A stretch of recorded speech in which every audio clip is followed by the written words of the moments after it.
you a part of the public tour? If so, I have just evacuated your tour guide. Don't panic. Now, your inability to follow evacuation orders is truly astounding, but I need you to pay attention. First off, walk through that door. Excellent. You have already exceeded my expectations. Wait, it's dark in there. You might trip. Let me light your path. The door requires 2 people to reopen. Proceed to my security manager's office.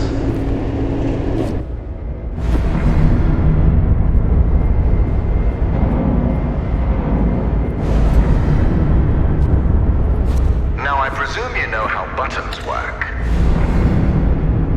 Impressive. If you continue like this, I might just hire you to mop the floor. Now scurry along, and you will reach the elevator to the exit. It's simple. I know it's difficult not to stare at the scientific wonder that is Lightmatter, but the launch event is over. Don't worry, my facility is sturdy. Get to the elevator. Excellent. The elevator will take you directly to our outpost. When you get there, journalists will immediately try to put words in your mouth. But stand strong and tell them that Virgil, the CEO of Lightmatter Technologies, saved your life and that the side effects are under control. Goodbye.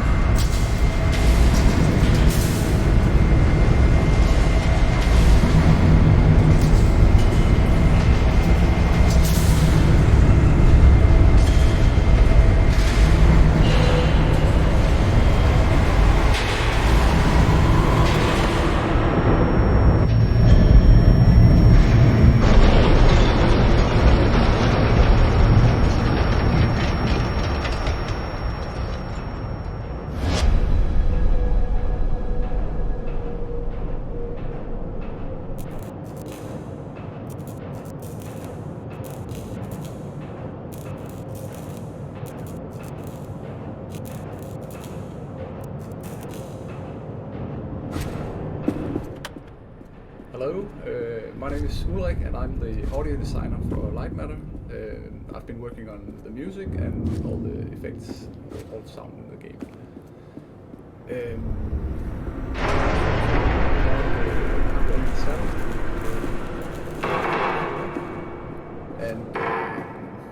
Yeah, the last level was Virgil's office. There was a lot of noise and you are crashing with this elevator into this level. So to make a contrast from all the noise in the previous level, it's actually pretty quiet in this level. So you start off with almost no sound, and then later on we fade in some music to ease you into the present feeling. So, I remember this level is actually the first level we really decorated. Could you tell us a little bit about that? Yeah, this was the time when we had just decided that, okay, this part of the game will be in the mine. And I was researching how mines looked like and just a lot of tracks, obviously. And in this decoration and defining the mine style, because this was the first level that was in the mine that we decorated, I had to come up with something that would just dictate the rest of the mine levels. And I saw these moving platforms and turning things, and I thought, okay, well, how does that make sense in any way to be a real life thing? And there was thoughts about how electricity flows and how they regulate. Yeah, so this is one of the more fundamental puzzles in our game. It seems very simple because you just have a couple of lamps you can play with, but we found out that this is a really important concept that this level teaches you. Yeah, and it's a concept that we use in different puzzles where we build on it. And that concept is being able to like bend around corners with light. So use one lamp to back and grab the other one, and then you can build on that. Yeah. Like I remember we were inspired by Talos Principle, like the jammers there. Yeah. Some of the introductory puzzles from jammers were kind of fun like that. So in this level, the player once again sees the core, but now from the very bottom of the core in the mine. And it was important for us to show the core again because it's such a big part of the story of this game, and you're gonna see it throughout the whole game in different places. Also, like having a huge beam, science beam, extending through the whole facility. It's just cool. Yeah, and I guess one of the things we talked about was also the citadel effect, like having this land effect to it. Yeah, that you keep moving towards. Like going. And this was where we actually started building the look of the core, because even though you see it in the upper levels of the facility first, we didn't have those levels built at that point. I was decorating this one, and we had to come up with how it looks like. We always knew it connects some crystals. At some point it was 3 with 1 middle, but not anymore. But I knew that there had to be a crystal that's huge, or an amalgamation of crystals that are connected. But one crystal turned out to be a bit more readable, and we had to suspend it and give it a certain look that would be recognizable after having played puzzles for an hour. So it was one of the bigger props, so something interesting. And given that we already had the light beams that you walk around with the photoconnectors, and those were suspended on electromagnets, yes, we're just going to scale it up a lot. So we made these electromagnets in the bottom, but then my thought was, okay, what keeps it from just flying off to the side? And we added these electromagnets that just poke into the wall and hold it stable, or somewhat stable. It's still moving a bit, and that way we got to create some lines that are pointing towards the crystal and create more focus on it. And at the same time, we had to create something that goes around the beam, because also at that point we didn't have that much visual effects in which way we were. So we had to create some sort of carcass that also, science-wise, it made sense that it holds the sensors. It absorbs light from the light beam and creates more energy. So we had to create a carcass, which went through quite a few iterations, but eventually I ended up looking at some Gaudi works and taking inspiration from that, and I listened to some podcasts about how he created his designs and tried to stick to a similar principle and created this sort of a little more natural looking structure that goes around. This level is like, in the beginning it was only surrounded, like the puzzle itself was the whole level basically. So we extended the area of this level quite a bit, because we wanted a more epic view to the core once you entered the first off, in the first iteration the core was kind of stuck in the corner of the puzzle, but it presented some problems of why doesn't the core light up the puzzle, and yeah, obviously that would ruin the puzzle because you need shadows in certain places. So we went with this Yeah, so one element in this game is dexterity-based puzzles, and for a long time we were very unsure if we actually wanted it or not, because for us, Lightmatter is a game where you have to think and like solve puzzles, but doing it should not be the difficult part. So even if you're not good at like first-person controls, you should still be able to complete a puzzle if you can like think and solve the puzzle up in your head. The controls should not be what is preventing you from doing it. That being said, we also thought it was like too obvious not to have moving shadows. So I guess this level is like a good way to kind of have something where you have to understand that a shadow coming close to you and you have to kind of jump over it while it approaches you. But doing it should not be too difficult. But I guess you came up with this initial concept, and you had some ideas when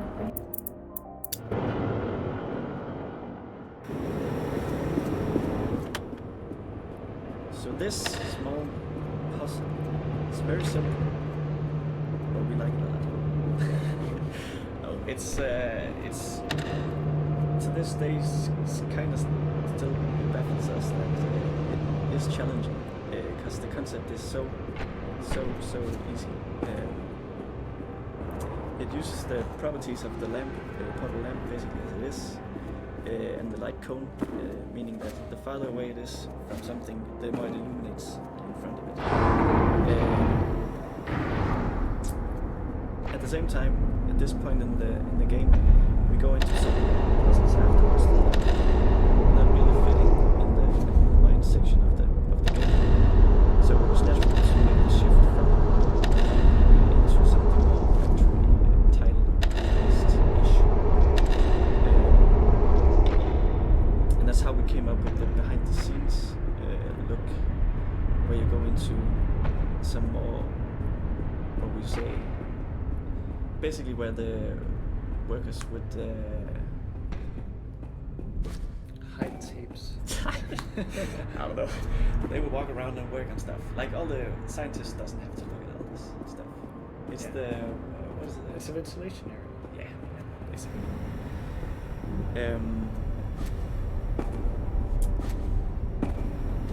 And I guess like one of the main purposes of that is also to break the pacing wise, different colors. yeah, And also we knew that the levels have huge fans and just they belong to a different area. It was very obvious. yeah, we knew we had to make like change the look at some point. It just felt natural, basically, that it would be new. But also, yeah, since the levels that come next are of more of a difficult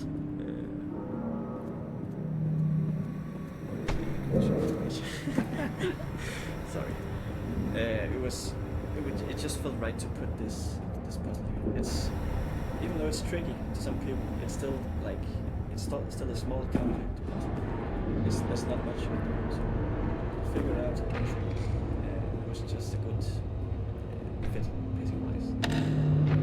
And it was also like the end of the puzzle was also a bit different. Exercise they usually follow. Well, you can't really enter through it. I guess the purpose of that was that you feel like you discover the area to big yourself. I mean, it's really obvious that you have to go there. But we kind of like the idea of being surprised that you actually made it out. So it is that he doesn't see that he leaves you in the beginning of the room, he gets surprised later that you made it. He doesn't see that it was actually. It was also a nice excuse to make a big change. Yes. Well, the idea in the beginning was actually move into behind the scenes area, the fan area, that there wouldn't be any narrative at all. It would be 2 levels or selectors. However, the end phase of the project, very late, we actually changed the script and added a new character. Who's behind the scenes area. And the reason why that character is to add some more mystery to the story, fill out the backstory, but also make So this was one of the many wall/sensor levels that we made, one of the better ones, and we tried to use this sensor in a new way. Can you explain how we did this concept with lights and sensors? Yes. So the idea is that the ability to jam a gate, keep it open and kind of swap the lamps around, what lamp. The idea of bringing one lamp to the end of the puzzle by jamming the gate, basically, with 2 lamps. And also I remember the interesting part from the beginning was the idea that you have to...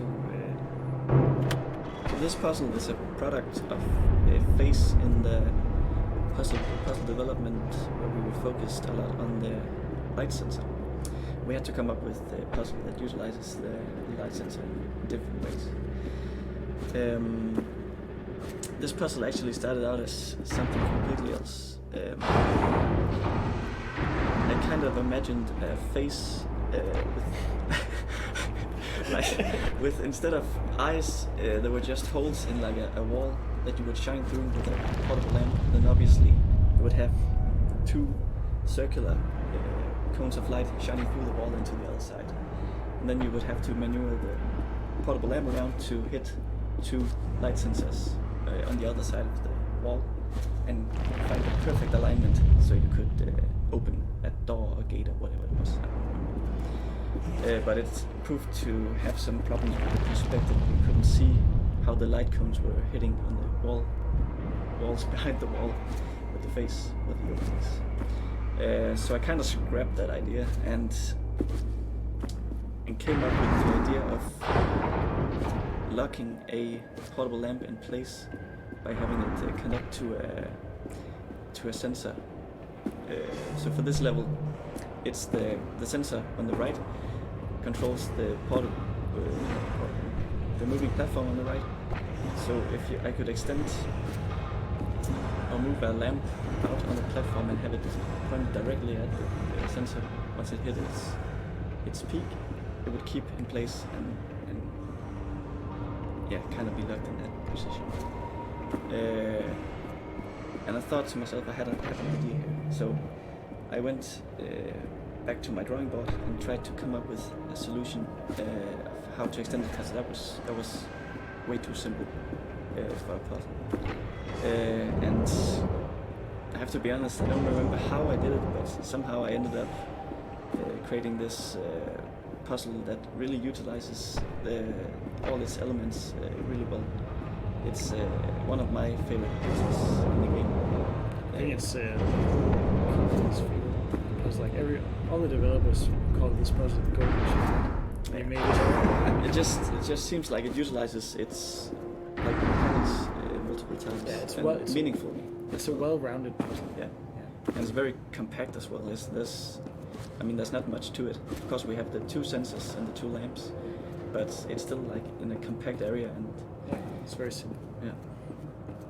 And I remember that it was in a phase where we were kind of discovering like what kind of concepts does this mechanic have, the sensor mechanic. And we were a bit in doubt if you can make enough puzzles. So this is yet another level that was made originally with Lego. We had a session where we wanted to have a lot of things turning and moving around. Before we had kind of these fans that were rotating, and this is kind of the same but just rotating more like in a square, so to speak. We built the level in Lego where you had these buttons you can push in these kind of platforms or wagons that you can move around, and you put the lamps on top of them and then you send them away. And it was interesting because the lamps that you send away, you need to be careful what direction they are pointing, because you need the light from the lamps. So the whole idea was that you have multiple lamps and platforms, and you put them and you send them away, and hopefully you don't die in the process.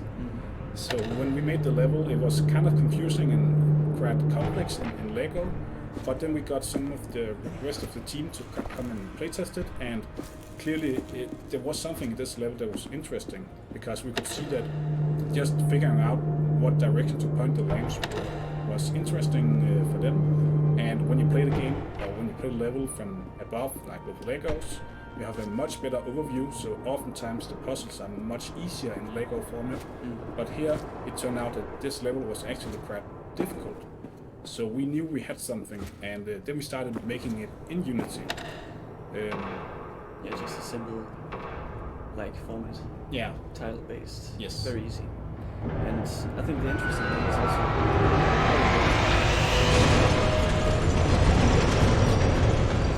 obviously you have to see how you place it and push the button to send it away. Yeah. And there's also something about, since it's a square pattern they move in, they also come back to it. So you have to calculate, how do I need to place this? For instance, I need to get it to the last station away from you.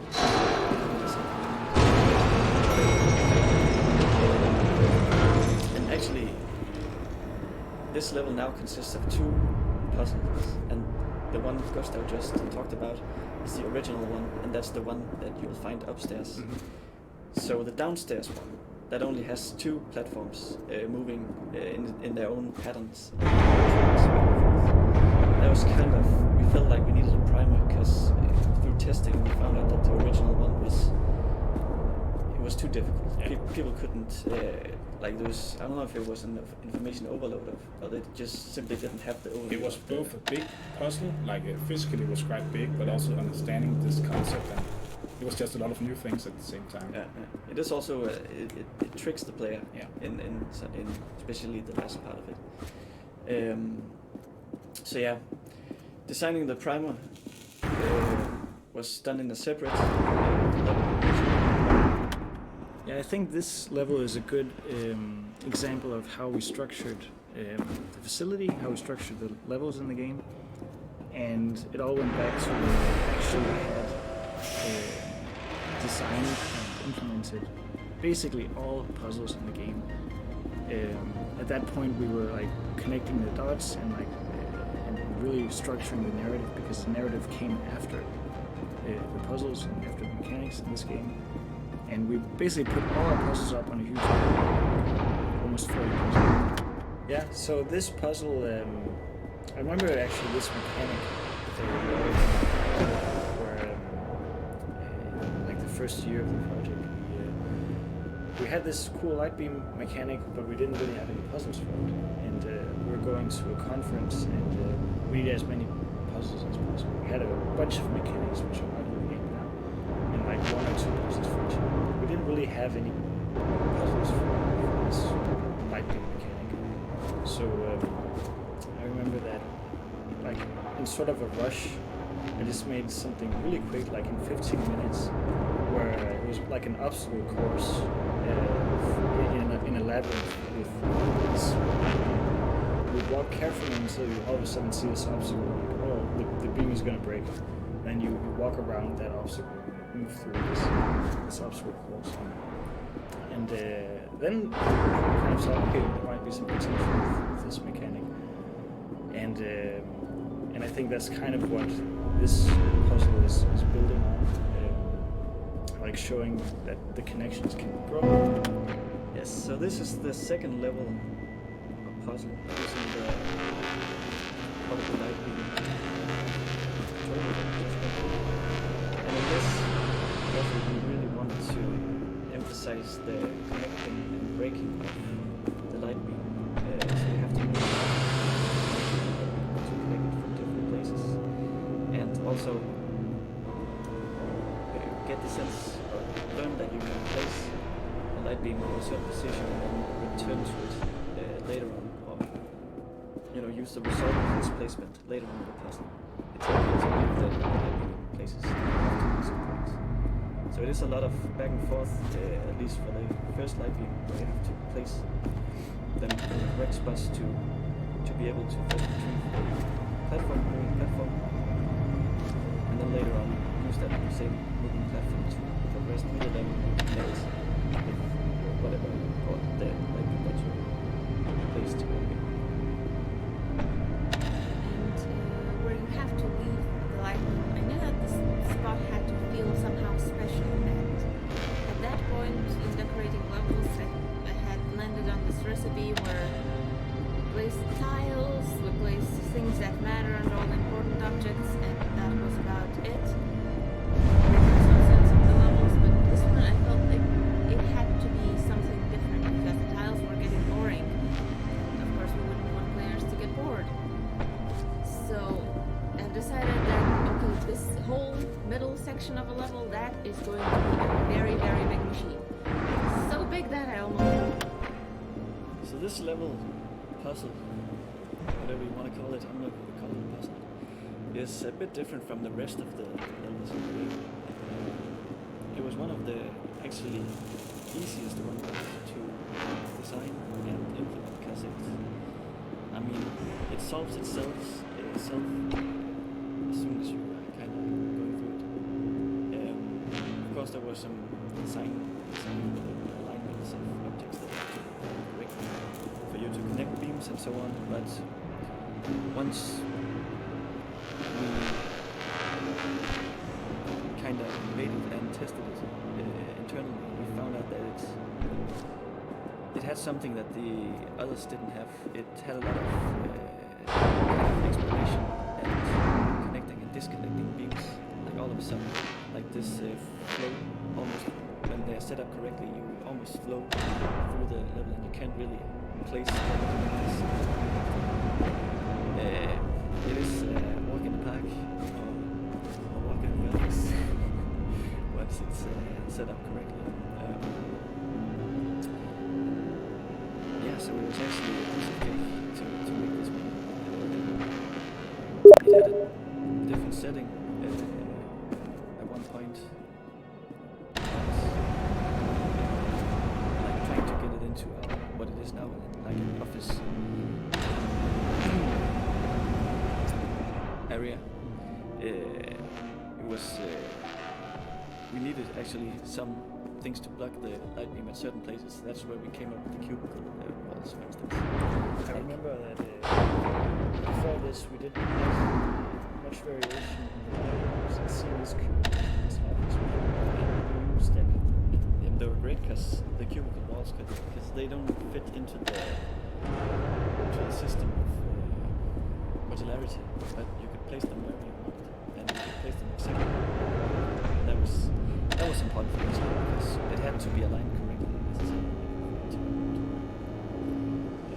Some other levels, like in the game, weren't as easy to like figure out and implement.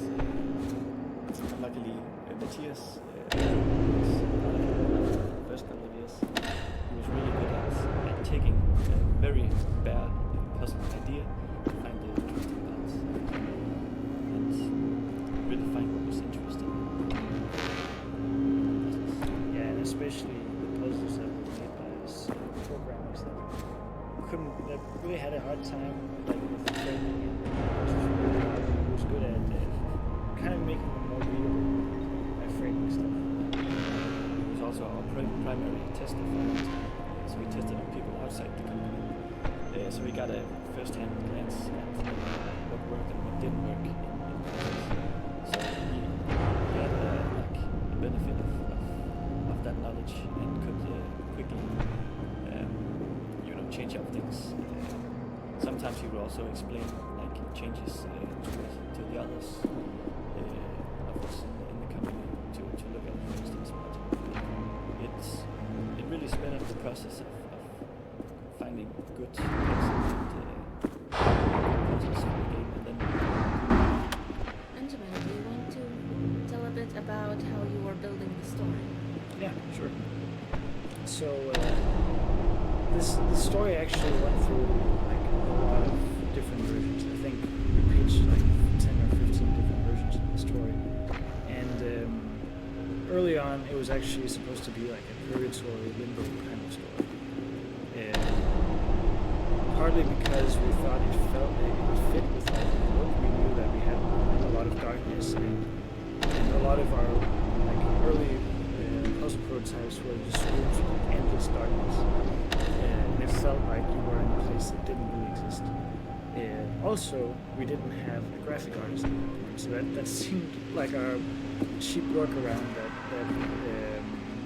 we didn't have to build something that was super consistent and felt like a real place. But we realized, like, you know, when because this game is mechanics first, we always started prototyping puzzles and mechanics, and then I would come up with a story that fit that. Or actually, Casper and I, Casper being one of the writers who helped out early on in the project, our focus was coming up with new pitches, and we had quite a few, and it took a long time for us to realize that. And it was quite a few because the mechanics kept on changing. But it wasn't until like we had mechanics in place that we knew along the game in 80-90% of the puzzles that we got a story that clicked, and at that point we kind of realized that the stories we had come up with earlier were too complex. They were basically the limbo direction was it added too many weird elements to the story because shadows that kill you is in itself pretty weird. So we kind of learned this weird thing where you should only have one weird element in the story.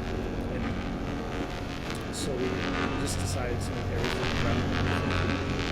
And at the time, our references were very much psychological thrillers like Fight Club and Machinist, Shutter Island. We also very much like stuff Kafka has written. And that was really cool, but it just didn't work. So the team didn't really feel the stories that we came up with. Like they went along with it for a while, but in the end, they were so kind of difficult to understand that it was hard to get on board. And then when we suddenly found this simple direction where we're just trying to make it a real world, people could easily kind of felt like it was their own story. People on the team. Advocating for the real world as well, because when I joined the project it was still in the dream world, and we tried building this and that, but from an artist's perspective I can tell that probably would have been harder to make a dream world than the real one, even though it was supposed to be the other way around. Yeah, I think it was pretty quickly after you came on board, a few months that we started concrete direction. It was actually perfect timing because then we were able to build it. And then the main purpose was making the mechanics make sense. And I think that the core is a pretty good example of that. That we really try to incorporate all the mechanics in the main story. So, for instance, the core consists of the light beam, or photon connectors, which you use a lot in the puzzles, which is a mechanic. But it's a bit more. It had to be special because it's the cause of why shadows are killing everyone. So it was important for us to couple that mechanic with the shadows, and that's the coupling. And also adding the photon power cells into the mix, which are on the core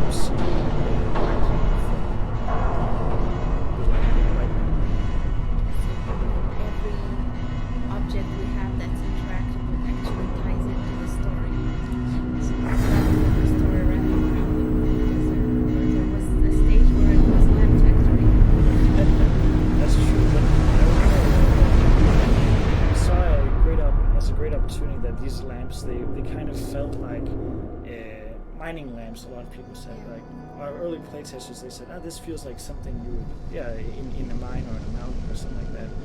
And We were old with it. I think that's where the mountain idea actually came from. Is that we wanted to make sense of the normal portable lamps because they're so sturdy and clunky. Yeah, they had to be in a harsh environment because they're built to outlast a harsh environment. Yeah, exactly. And the thing with not being able to jump with them meant they had to be. Yeah. Heavy and sturdy. Exactly. A bit more towards this level. This is a level that we call Calm Before the Storm. Yeah, so this was one of the puzzles that you designed. Can you talk a little bit about the story behind it? Yeah, we had different periods where we all pitched in on ideas for puzzles, and in this period we needed more puzzles with sensing. Yeah. And some of the puzzles we made before was easy to make, and they just came to us, and this one was a bit harder. Yeah, we did have some sensor puzzles, but only with the lamp, but now we needed it with the photon connector. Exactly. Yeah. Yes, and I think I actually made 5 different puzzles, Yeah. something like that, Yes. to come up with this idea. And the idea was that we wanted to be able to we wanted to make it so that if the player put a light beam. Yeah, you have these doors that open up and closes, and you have to kind of put it behind it. Yeah, the sensor controls the doors, and then the idea was that you should kind of break the beam, and close the door, and let the light beam be in a specific place, and then use that later in the puzzle. Yeah, and I remember when I played it the first time, it took a little while for me to understand that concept, but it was really nice to just leave it out in the darkness and then come back to it later. But I also remember that the first version of this level was way bigger and a little more like confusing to look at. So that's also something we spent a lot of time on, like making the initial layout of the level, but then trying to make it simpler and like cut away the things that don't really contribute to the level. And oftentimes that means like making it smaller and not having a large playable area, especially with something like this, where if you place the lamp one spot and then if it is like a couple of centimeters wrong, then it might not connect when you open the door, and that is annoying. So it should be really easy to just put it down.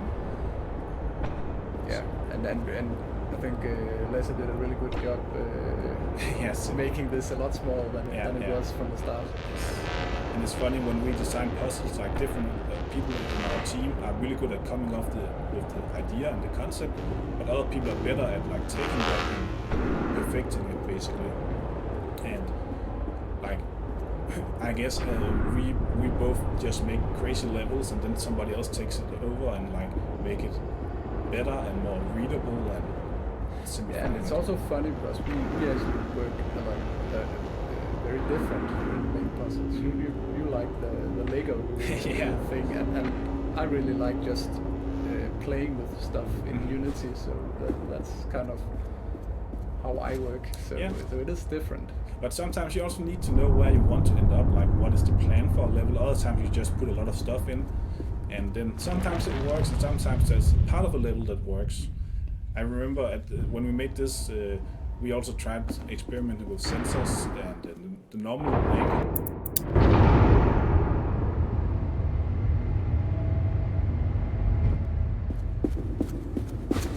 I've prepared the shutdown procedure. Now, pull the lever.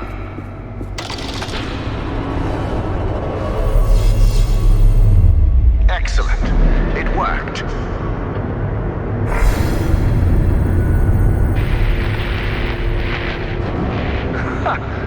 It's completely self-sustaining. Magnificent. Journalist, are you seeing this? Even without the mother sources, the core can power itself. Let's see. Crystals, stable.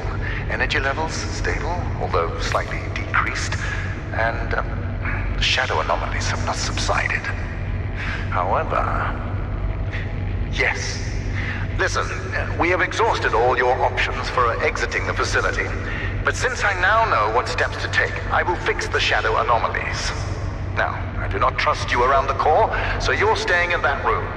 If you're hungry, well, the human body can survive 21 days without food. And as for water, I can turn on the sprinklers. Goodbye, journalist.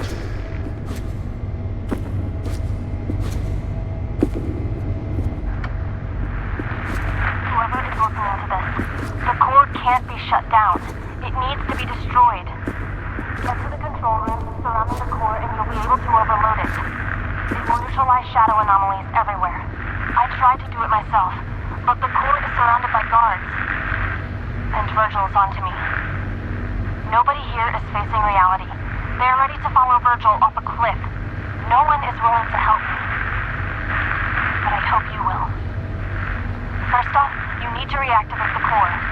Once it's on, a sequence I created will give you access to the other control rooms. Don't worry, you won't be seen. When this recording triggered, it also deactivated most cameras surrounding the core. I know overloading it sounds dangerous, but trust me, you'll survive. Good luck.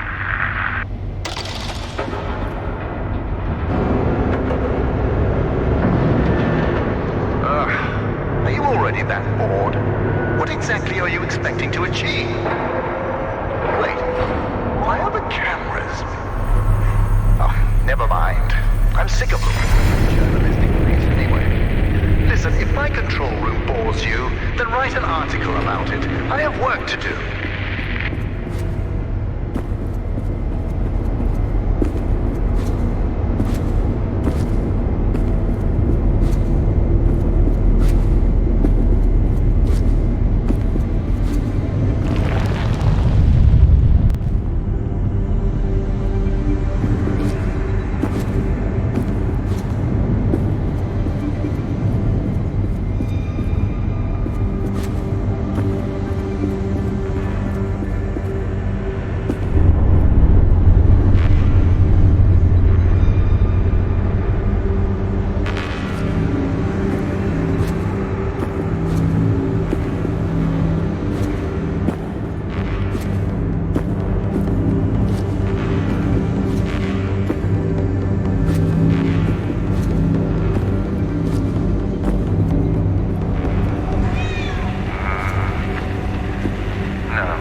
I am shove you into a hole so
Now watch as I close the gate and relegate you to darkness.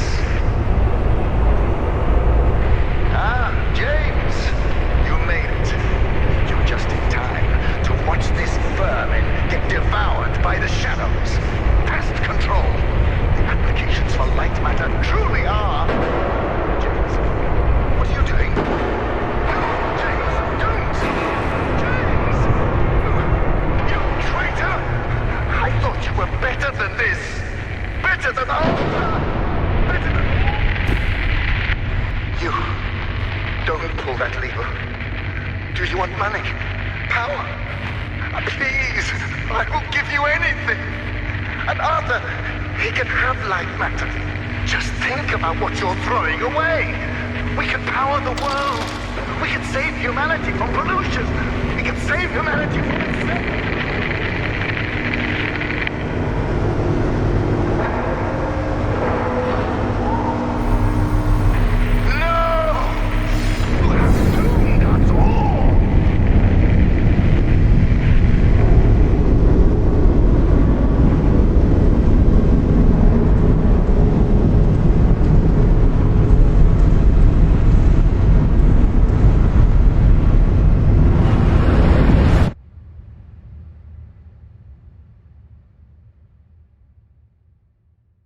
Lightmatter is ruined.